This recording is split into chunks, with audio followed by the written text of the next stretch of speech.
അസ്സലാമു അലൈക്കും വറഹമത്തുള്ള.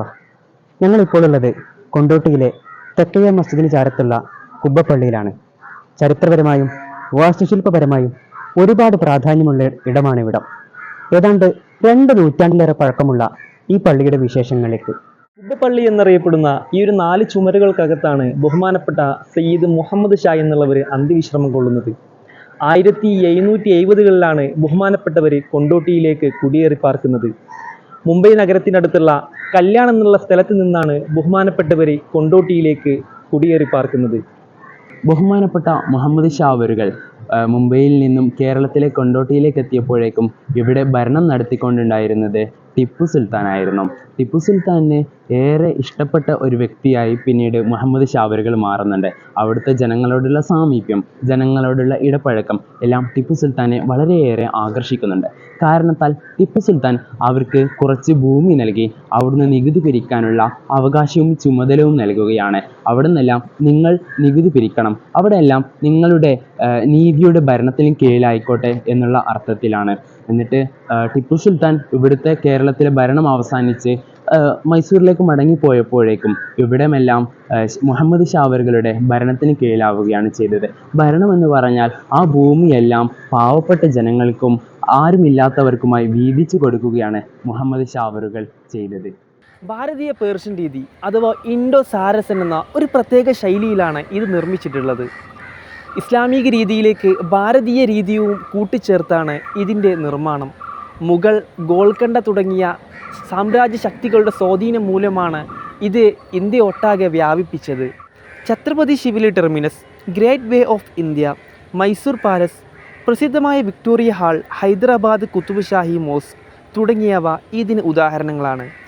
അതിൻ്റെ കേരളത്തിലെ ഏറ്റവും വലിയ ഒരു ഉദാഹരണമാണ് ഈ കാണുന്ന കുബ്ബപ്പള്ളി എന്നുള്ളത്. ബഹുമാനപ്പെട്ട മുഹമ്മദ് ഷാ തങ്ങൾ അവരുകൾ ഇഹലോകം വെടിഞ്ഞതിന് ശേഷം അവിടുത്തെ പിൻഗാമിയായ മുഹമ്മദ് ഷാ വലിയ തങ്ങളാണ് ഇത് നിർമ്മിക്കാൻ ആരംഭിക്കുന്നത്. അതിനുശേഷം ഇസ്തിയാഖ് ഷാ രണ്ടാമൻ എന്നവർ കൂടി ചേർന്നാണ്, അവരുടെ പിൻഗാമി കൂടിയായ ഇസ്തിയാഖ് ഷാ കൂടി ചേർന്നാണ് ഈ പള്ളിയുടെ നിർമ്മാണം പൂർണ്ണമാക്കുന്നത്. കുബ്ബപ്പള്ളിയുമായി ഏറെ ബന്ധമുള്ളൊരു ഉത്സവമായിരുന്നു കൊണ്ടോട്ടി നേർച്ച. നേർച്ചക്ക് കൊടിയുയർന്നതൊക്കെ ഇവിടെ കാണുന്ന ഈ കൊടിമരത്തിലാണ് എന്ന് പറയപ്പെടുന്നുണ്ട്. കാര്യങ്ങൾ അങ്ങനെയൊക്കെയാണെങ്കിലും കൊണ്ടോട്ടി നേർച്ച ഒരിക്കലും ഒരു മതപരമായ ചടങ്ങായിരുന്നില്ല. അത് നാനാജാതി മതവിഭാഗങ്ങളിൽപ്പെട്ടവർ പങ്കെടുക്കുന്ന ഒരു സാംസ്കാരിക ഉത്സവം എന്ന രീതിയിലൊക്കെ നമുക്ക് മനസ്സിലാക്കാൻ സാധിക്കുകയുള്ളൂ. വിവിധ സ്ഥലങ്ങളിൽ നിന്നുള്ള കാഴ്ചവരവ്, തട്ടാൻ്റെ പെട്ടിവരവ്, ദർഗയിലെ കോൽക്കളി, ദളിത് വിഭാഗങ്ങളുടെ ചവിട്ടുകളി, തോക്കെടുക്കൽ, ചന്ദനമെടുക്കൽ, പീരങ്കി മുഴക്കൽ എന്നിവയൊക്കെയായിരുന്നു കൊണ്ടോട്ടി നേർച്ചയുടെ പ്രധാന കാഴ്ചകൾ. ഇന്തോ സരസ്യൻ രീതിയിലാണ് ഇത് നിർമ്മിച്ചിട്ടുള്ളത് എന്ന് നേരത്തെ സൂചിപ്പിച്ചുവല്ലോ. അത് ഗോൽക്കണ്ടയിലെ സുൽത്താൻമാർ അയച്ചിട്ടുള്ള ജോലിക്കാരാണ് ഇത് ഇവിടെ ഈ രൂപത്തിൽ നിർമ്മിച്ചിട്ടുള്ളത്. മാത്രവുമല്ല അവർ ഹൈദരാബാദിലെ കുത്തുബ് ഷാഹി മോസ്കുകൾ നിർമ്മിച്ചതും വളരെ പ്രസിദ്ധമാണല്ലോ. ആ മോസ്കുകൾ, ആ കോംപ്ലക്സ് ഒന്നാകെ യുനെസ്കോ ഏറ്റെടുത്ത് ഇന്ന് ലോക പൈതൃക പട്ടികയിൽ ഇടം നേടി ചരിത്രപരമായി വളരെ പ്രാധാന്യം അർഹിക്കുന്ന ഒന്നായി മുന്നോട്ട് പോവുകയാണ്. അതേ രീതിയിൽ നിർമ്മിച്ച കേരളത്തിലെ ഒരേ ഒരു ശില്പ മാതൃകയായ നമ്മുടെ കുബ്ബപ്പള്ളി എന്നാൽ ചരിത്രത്തിൽ നിന്നും മാറ്റി നിർത്തപ്പെട്ട, അല്ലെങ്കിൽ ചരിത്ര സംരക്ഷണം അത്രത്തോളം ഏൽക്കാത്ത ഒരു നിർമ്മിതിയായി ഇന്നും നിലകൊള്ളുകയാണ്.